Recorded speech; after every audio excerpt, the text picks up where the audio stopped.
So I've just bought the new Lego Ninjago set 71837 for Ninjago City Workshops. But what does that actually get you?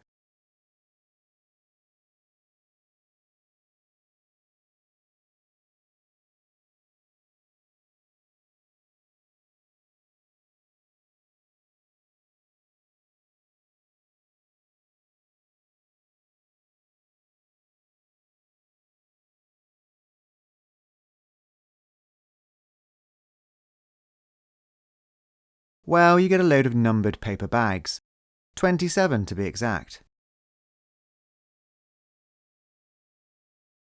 There is a paper-wrapped parcel containing 2 very heavy instruction booklets, 3 quite large sticker sheets,